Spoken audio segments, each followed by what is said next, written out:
So this is what it looks like when you have an irreverent and irreligious atheist conference in Oklahoma.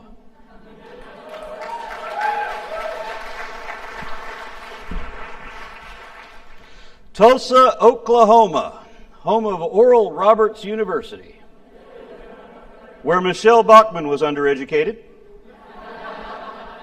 and where Jesus is a 900-foot-tall extortionist.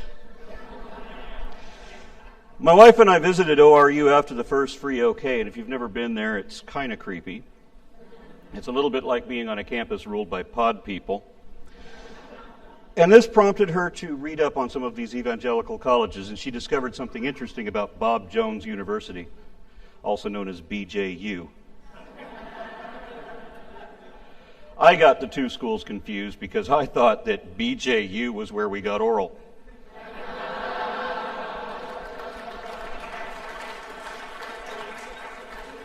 Just because I'm older doesn't mean I'm mature. Now, although BJU had admitted Asians and other ethnicities since their inception, they didn't allow African American students until 1971. And even then, they only allowed married black students. Why is that? Bob Jones didn't want single black college students because he didn't want the races to mix. At that time, there were a number of creationists holding to the idea that God invented 5 races of people, black, white, yellow, brown, and red, and that he put them on separate continents with the intent that they remain separate. Now think about what that means. I know of people living in this country right now who think that white people came from Adam and Eve. And there's all these other races that are separate creations and aren't related at all. And I know from prior research that many different religious groups have believed this sort of thing for thousands of years. But the idea that any seemingly educated official would believe that during my lifetime is rather disturbing. Ken Ham, who runs the Young Earth Creationist organization Answers in Genesis, even he said that when he was in Australia, his old church tried to teach him that, but even he knew that's not really true. Let's pretend for a moment that it is true. What would it matter if somebody's father is half Danish and Nigerian, or if their mother is half Dravidian and Japanese? What difference would it make if they and everyone else kept mixing like that for 5 or 10 generations or indefinitely? So what? How could that possibly matter to us, to our descendants, or to a God? So in the mid-'70s, when BJU was finally forced to allow unmarried blacks into their classes, they imposed a rule that students could be suspended for interracial dating or expelled for interracial marriage. And despite this obvious racism, they held these prohibitions until around Y2K. Now, my wife has Vietnamese ancestry. She's half Asian, half Germanic, but being the half white part doesn't matter to rules like this. When I was a little boy in the 1960s, it's a long time ago, I know, but it's still within my lifetime, a white man like myself could not legally marry anyone but a white woman. And being half white didn't count, because they used to have this 1-drop rule, referring to 1 drop of mixed blood. So that if you're half white or 3/4 white or 4/5 white, you're still some percentage non-white, not the pure white race. So we're talking about the most objectionable form of prejudice. And the people who were openly anti-black then are the same ones who are anti-gay now. Just look at BJU. As recently as 1980, Bob Jones III stood on the steps of the White House and said that stoning homosexuals would not be a bad idea. He said that would be the quickest way to solve the problem. A megachurch in San Antonio said that gays and atheists should be locked up in concentration camps until we die out. Pat Robertson, running the 700 Club, I believe it was, in 1994 or thereabouts, urged his 30,000 some odd followers to go out and kill homosexuals where you find them. He said that homosexuality causes earthquakes, and that the United States has so many earthquakes because, in his opinion, or according to him, the U.S. is the only country that allows homosexuals to live. An alternate hypothesis proposed by some Muslims is that earthquakes are actually caused by women wearing jeans or tightly fitting clothing. And the problem is that there's so many of both groups, gays and sexy women in California, that it's difficult to tell which group is actually causing the earthquakes there.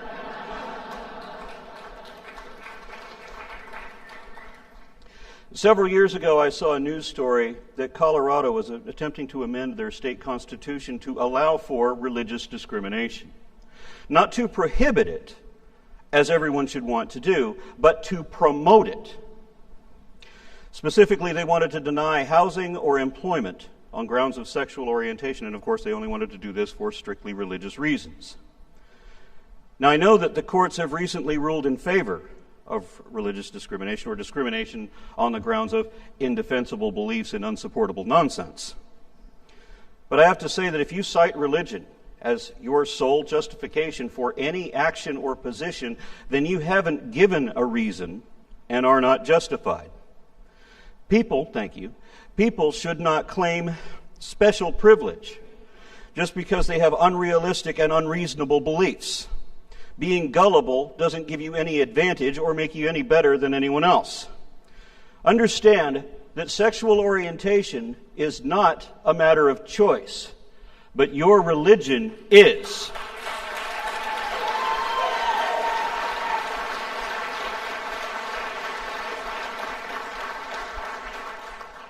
You're free to believe any irrational idiocy that makes you happy, but your religion is an uninformed opinion, not an ethnicity, and should have no excuse for special exceptions from the law. The news story from Colorado showed a guy who was at that time leading some Christian coalition against the rights of homosexuals. On camera, he said, "As Christians, we have a right to treat certain people differently."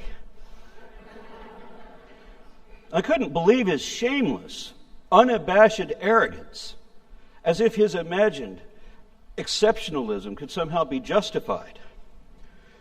Prejudicial discrimination has always struck me as immoral and inexcusable, and that's why it's illegal. And that's why proposed bills are typically shot down when they're discriminatory, simply because they are. And I thought everybody understood that. Certainly someone pretending to represent exemplary Christian morality. But not that guy. Not Ted Haggard. You all remember Ted Haggard? His story was funny once upon a time. But how many times since then have they caught anti-gay advocates of family values cheating on their wives, often illegally, with prostitutes, on drugs, having gay sex, or sharing a hotel room with a rent-a-boy? It happens so often now that it's almost expected anytime someone seems to protest too much. According to Pew Research polls, back in 2001, 57% of Americans opposed gay marriage. But as of last week, 57% of Americans now support gay marriage. Other polls show support is even higher, and other nations are ahead of us. Last month, Ireland legalized same-sex marriage nationwide.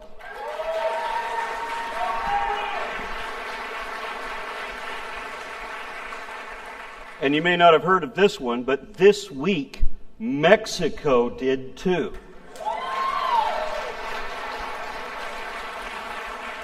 That's right, Mexico is more progressive than our country is. Yet the religious right is ready to die on that hill, even attempting or even threatening to leave America if gay rights or if gay marriage is legal. That's not a threat, that's an empty promise. Just yesterday I saw that a Texas pastor is threatening to martyr himself if the Supreme Court rules in favor of marriage equality. I heard that a lot. Now, He's essentially threatening to hold his breath until he gets his way. But all he fears, like all he holds dear, is imaginary. When marriage equality is legally established nationwide, these homophobic bigots aren't going anywhere, because where would they go? Russia? Some of the representatives of the religious right say that gays are a greater threat to our nation than communism or terrorism, even though, in reality, homosexuality is not a threat to anyone unless you happen to be gay and a minor trapped in a deeply religious household. Such kids have been subjected to dangerous, harmful, and ineffective attempts at sexual reorientation therapy. And when Matt Dillahunty, Seth Andrews, and I were in Australia for the Unholy Trinity Down Under tour, we kept getting reports about what was going on back home. For example, here in Oklahoma, they proposed a bill that would have ended secular marriage by requiring that all weddings be conducted by a person of faith. Now, this was intended to keep same-sex couples from getting married by relying on the bigotry of the clergy to deny their requests. This wasn't just a swipe against the gays. It also struck atheists, too, because it meant that we would have to have a religious wedding if we were going to get married at all. And if this bill had passed, then humanist officiates like myself would not be able to conduct a wedding in the state because it would have to be done by somebody attached to a religious organization. There are a number of religious organizations specifically interested in the issue of marriage equality, and I'd like to name some of them. At the top of the list is the American Family Association. Then the Florida Family Association, the Illinois Family Institute, the Family Research Council, the United Families International, Catholic Family and Human Rights Institute, Catholic Family News, also known as the Catholic Family Ministries, and the original incarnation of Focus on the Family. What do these 9 organizations have in common? They all have the word family in their names. They're all overtly Christian organizations, all vehemently anti-gay, and they are all on the nation's official list of organized hate groups. To the best of my understanding, bigotry, intolerance, and hatred are not values. But then faith isn't a virtue either. And while we're at it, intelligent design is not a theory, creation is not science, abstinence only is not sex education, and the Bible is not the Word of God.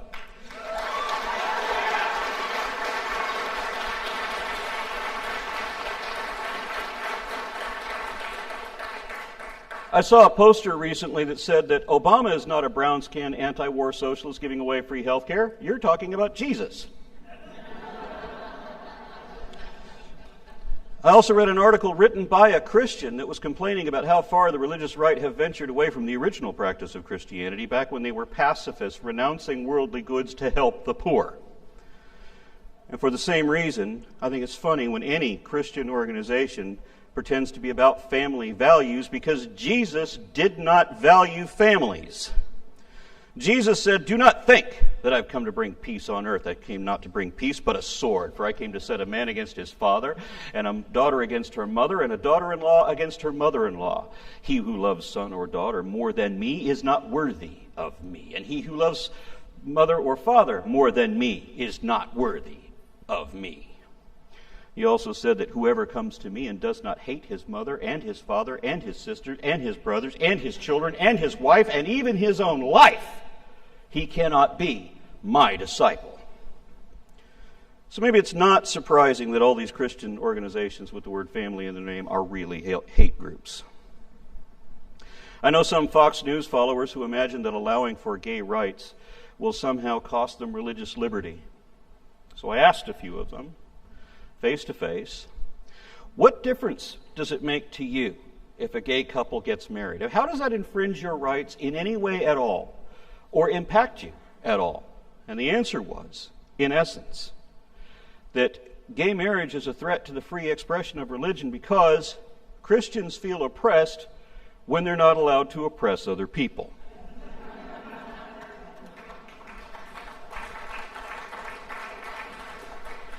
They said, let them have civil unions, just don't call it a marriage. Well, why not? Why not call it a marriage? Because the National Organization for Marriage says that marriage is a union of one man and one woman, and it has been this throughout the history of civilization. It will remain this, no matter what unelected judges say. Except that's not true, because in ancient times, and in many places still today, a man can have more than one wife. And the difference between areas where polygamy is legal and here in the West where it is not is that our women have rights. Keeping multiple women happy all at the same time in one relationship is like riding a bicycle on one wheel. It's a great stunt and it looks cool, but it's hard to maintain that balance in the long run. I don't believe in marriage myself. It's an arbitrary human concept with no reality beyond that. It isn't always necessarily romantic. It is often political. Even if you believe in God and swear to love one another for better or worse till death do you part, none of that is assured. In fact, evangelicals are statistically more likely to get divorced than people with no religion. In fact, there's a Christian couple in Australia who are threatening to get divorced if gay marriage is legalized.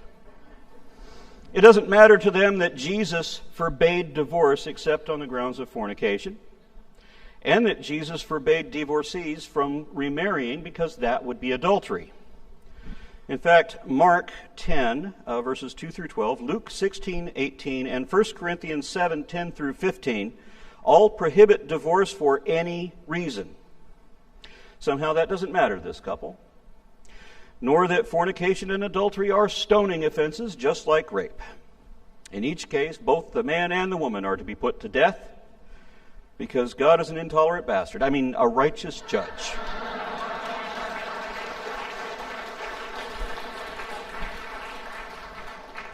I should mention at this point that a couple weeks ago in Canada, I said that masturbation was a stoning offense. And I was referring at that time to Genesis 38, 9 through 10, where it implied that spilling your seed is a sin. Now, Matt Dillahunty since corrected me on that and said that in that story, God was punishing someone who didn't honor their word, and that the Bible never said whether masturbation was a sin. Of course, that's still a matter of interpretation, because all masturbation is the product of lust. And Jesus said that anyone who looks at a woman with lust in his heart has committed adultery. And the very next thing he said, immediately after that, was, if your right eye offends you, pluck it out. And if your right hand offends you, cut it off. Offends you, causes you to sin, depends on your translation. And if that's not enough, Ephesians 5:3 says you can't have any hint of sexual immorality or impurity, and what fun is masturbation without that? 1 Corinthians 10:31 says if you can't give God glory for something, you should not do it. Well, sometimes I do. And Romans 14:23 says everything that does not come from faith is sin. That describes the whole of reality. And it's a very disturbing thought for a number of reasons, but bear that in mind when you read the outrageously high statistics of Christians consuming porn and cheating on their wives. It doesn't matter, and I should have said spouses there, my slip. It doesn't matter that they're not paying attention to their own religious doctrine, because marriage is not a sacred institution, it's a human invention. I'm married for the same reason that other atheists like Penn Jillette are. It's partly for tax purposes, but also for rights of partnership, possession, deathbed presence, inheritance, and other benefits that civil unions just don't provide. But even if we made civil unions exactly identical to marriage, why can't we call it a marriage? Because the Bible defines a marriage as one man and one woman. No, it doesn't.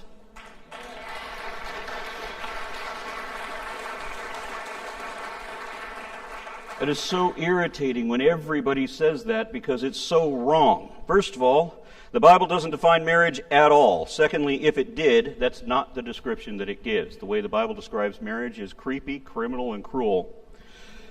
According to the Bible, anyone you cleave into more than once becomes your bride if she happens to be living with you, and there's no limit on how many of them you can have. So it seems to me that the Bible defines marriage as one man and however many women that man can afford to keep in his house.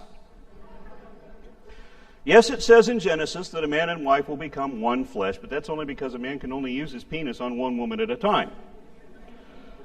Other arrangements are possible, of course, but we're talking about a time when nobody knew anything about soap or toothpaste or deodorant. It was a time when procreation was more important than pleasure. If the people in the Bible just wanted sex with no children or commitment, hey, they're shepherds. They have options.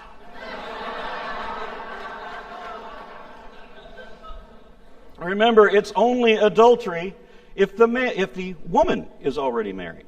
It doesn't matter if the man is married. If he is, she just may become another one of his wives. And a man can have sex with other women who aren't his wife, and that's not cheating either as long as they live with him, because a man is also allowed to have concubines. And a concubine is a sort of a sexual servant who serves no other purpose and has no claim to your estate. Your wife may not have claim to your estate either, because when you die, your wife might become your brother's sexual property. That's how the Bible defines marriage. The Bible does not prohibit multiple wives nor incest either. As a matter of fact, both are promoted. However, when your father dies, your mother does not become your wife. And you can't inherit any of his other wives either. And the reason that the Bible gives for that is because that would be like looking up your father's skirt. We're going to dabble in some divine wisdom in this speech.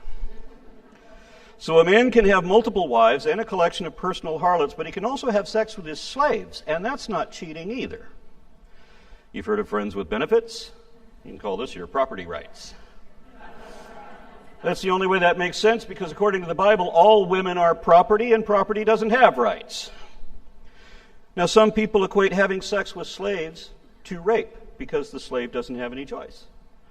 But according to the Bible, women don't have any choice anyway, and rape can be a prelude to matrimony.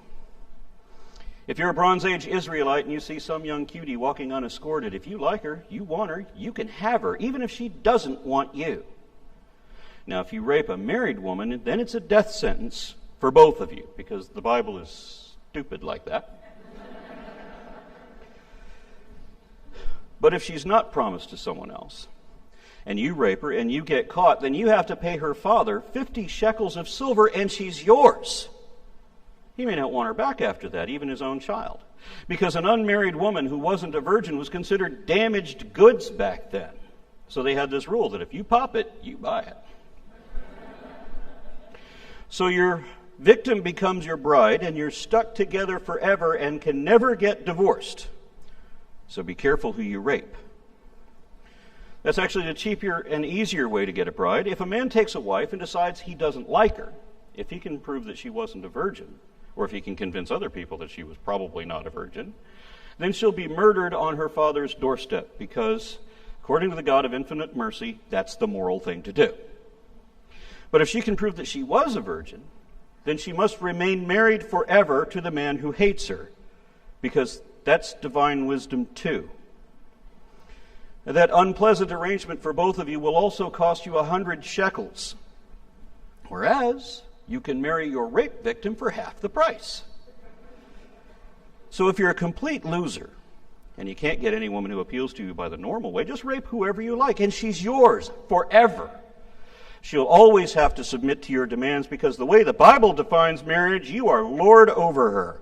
And there is nothing she can do about it. There's nothing any of your wives can do about it, nor your mistresses, nor your slaves either. Actually, your female slaves can leave, but only if you neglect them. Now, if we're going to be talking about religious family values, we're talking about this. Because the Bible says you can sell your daughter as a sex slave, and she can never leave unless her master refuses to breed her or feed her. Then she can leave, penniless, homeless, and unprotected, to wander a world where only virgins and servants have any value. The book of Proverbs repeatedly praises child abuse, saying that the bruises or blue stripes of the rod are an indication of a well-trained child. And otherwise, God constantly has people killing children and sometimes even eating them. Remember when Lot tried to satisfy a rape mob by offering them his own virgin daughters? Remember when Jephthah murdered his own child as a sacrifice to God? There's 4 books in the Old Testament where God demands that we sacrifice our firstborn sons. So the story of Abraham being ready to kill his own kid pales in comparison to what God demanded later on. How's that for family values? And don't think that all this Old Testament stuff didn't apply to Christians. Jesus said that he came to fulfill the law, not to change it. That not one jot or tittle of those old Mosaic laws would change under him. And he said that anybody who didn't follow all of those old Mosaic laws would be called least in heaven. He even criticized the Pharisees for not murdering disobedient children the way God commanded. Which reminds me, there is one other way you can add to your harem: prisoners of war. The children you abducted when you raided their village, torched their homes, and murdered their families the way God's favorite people tend to do. Moses ordered his men to slaughter everyone in the town of Midian, was outraged when they spared the women and children. So he ordered that all of the males be killed among the little ones. And I trust we all understand that little ones refers to children, people who have not yet grown up.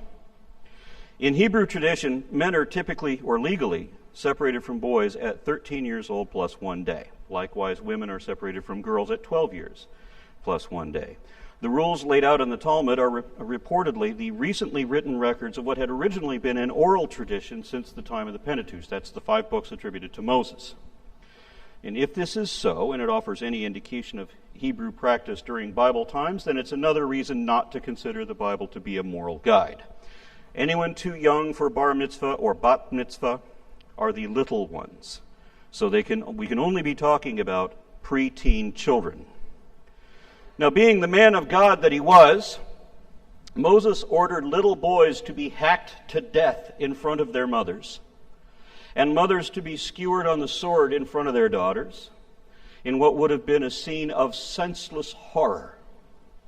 But because Moses is a prophet of a merciful God of loving forgiveness, he allowed that his desert bandits could keep the preteen girls alive for themselves, as long as they could be sure they were virgins.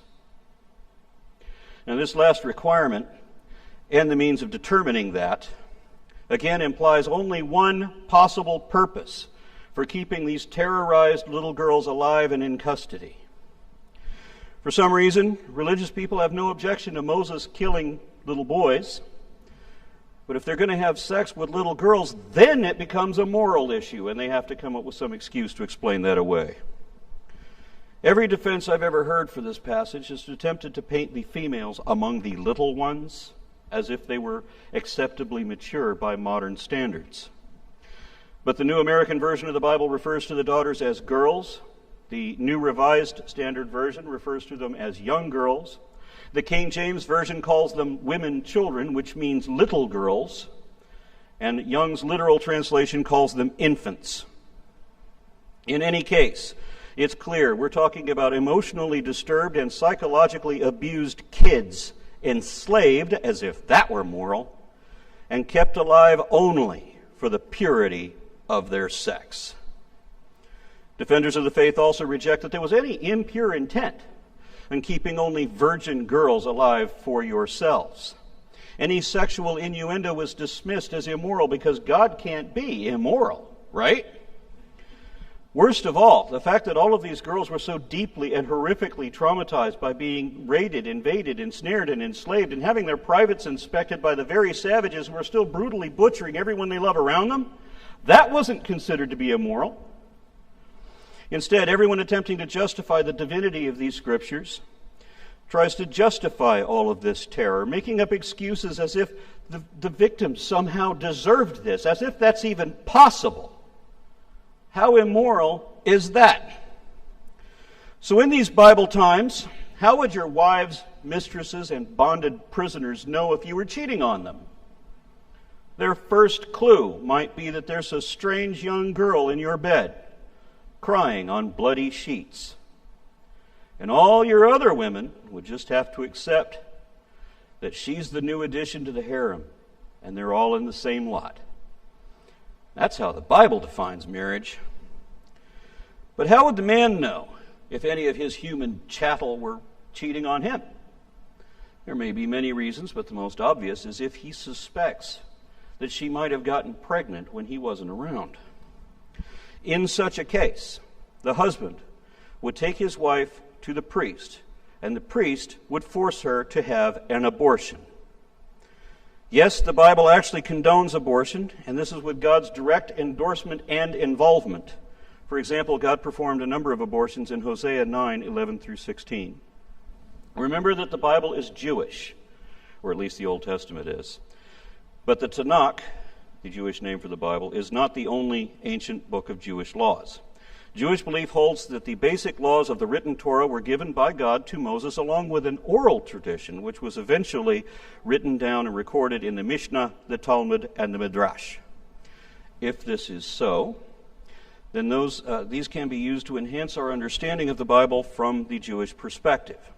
Now, while today's right-wing Christian would tell you that life begins at conception, and so any abortion at any stage done for any reason would be considered murder, the Babylonian Talmud, Yevamot 69b, says that the embryo is considered to be mere water until the 40th day. And for a while after that, it still isn't considered a fully living being. Rashi, the great 12th century commentator on the Bible and Talmud, states clearly that the fetus is not a person, not until it is born. The pivotal rabbinic text on abortion is found in Mishnah Ohalat 7:6. If a woman is in hard travail, such that her life is in danger, the child must be cut up while it is in the womb and brought out member by member, since the life of the mother has priority over the life of the child. But if the greater part of it was already born, it may not be touched, because the claim of one life cannot override the claim of another life. And note that this describes a partial birth abortion and how to perform one in accordance with Hebrew religious law.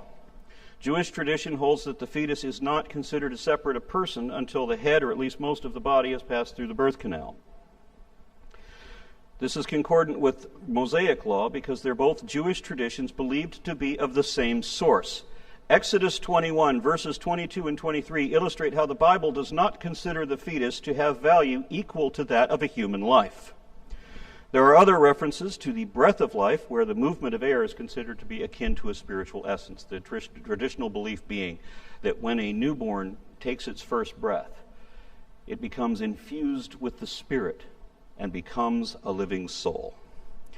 From the 40th day of conception until birth, the fetus is considered to be part of the mother, not a separate entity, but equal to one of her limbs. Sanhedrin 80b of the Talmud describes the fetus as a thigh of its mother. Now bear all of this in mind when you read the 5th chapter of the book of Numbers. When a man suspects a woman of infidelity, he is to take her to the priest, or to the tabernacle, which is the tent where the God is supposed to live.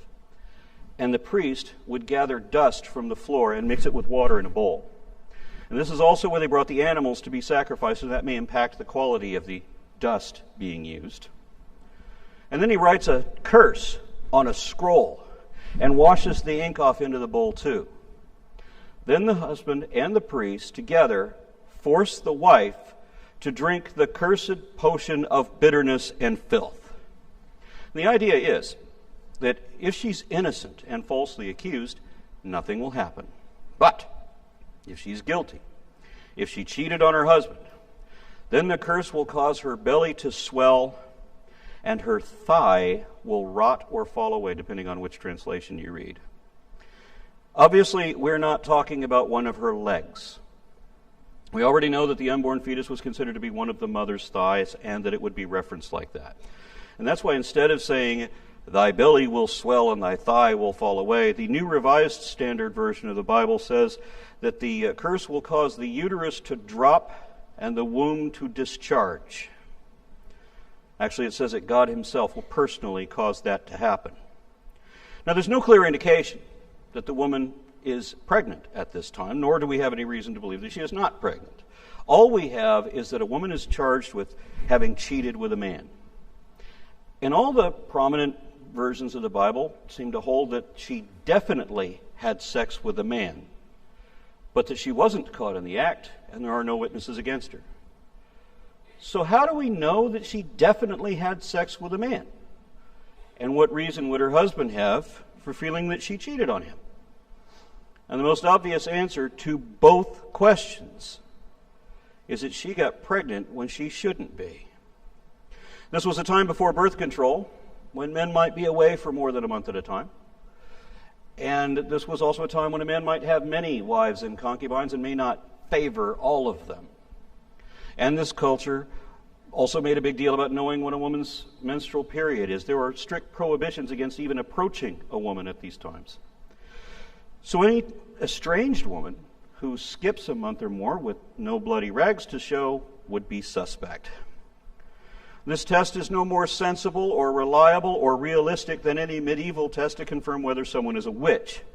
The point is that the only way to fail this test was for the uterus to drop and the womb to discharge and the fetus to rot or fall away. In other words, the only way to fail this test was for the curse to cause a miscarriage. And whenever someone causes a miscarriage, we call that an abortion. I've seen steadfast objection to this interpretation from people who insisting that the woman in question could not have been pregnant at that time because they dare not admit that the Bible condones abortion. They can't admit that. So they have to rationalize any excuse they can to get out of it. So they'll argue that it says that the innocent woman can still conceive a child. At best, the innocent woman might not have been pregnant and therefore literally had nothing to lose. Or it could have meant that the fetus survived somehow. But there is nothing in this chapter to imply that the guilty woman is not pregnant, nor that she could not have been pregnant when this test was applied. Maybe not every woman accused of adultery was pregnant, but surely some of them would have been, given the nature of the charges against them. Yet I get no answers when I pose the question of what would happen if a guilty woman did happen to be pregnant when this curse said that it would have left her barren. The only defense I've ever yet heard is that a pregnant woman would not be allowed to take this test. But no such prohibition exists, and nor would it even been possible back then to know for sure if she was pregnant if it's in the first couple of months or so. And it also ignores the only way that anyone could fail this test. If the woman cheated on her husband, the fetus would be aborted. That is effectively what it says. Remember this the next time some right-wing ideologue tells you that abortion should be treated as murder, even in extreme cases like when a child is raped by her AIDS-infected father or when it becomes a matter of life-threatening medical necessity. Remember that God says it's okay to terminate a pregnancy just because your inattentive or insecure husband feels jealous or suspicious. The last line of this chapter says that the man will be guiltless, but the woman will bear her inequity. There is no provision wherein the woman could pass this test and be owed any compensation or apology. If she does pass, she simply won't be punished any more than she already has been. There is no punishment for the man who falsely accused her, and no recourse for her if the roles were reversed. Because the way the Bible defines marriage, she is his property, little more than livestock, and there is no equality for her. Obviously, same-sex couples do have equality. They're the same sex. Ideally, sex should be between equals, and by that I mean it should be between people of comparable financial, intellectual, or political strength, so that one does not dominate the other. Marriage should be a partnership between mutually consenting adults who love each other and have equal rights and cognizance of their commitments with no double standard. That's how it is for homosexual couples, and that's how it is for heterosexual couples who value their families despite what the Bible says, and who do better than the Bible says, because the Bible is wrong about so many things in so many ways. The Bible describes only the worst that a marriage can be, but never defines what a marriage should be.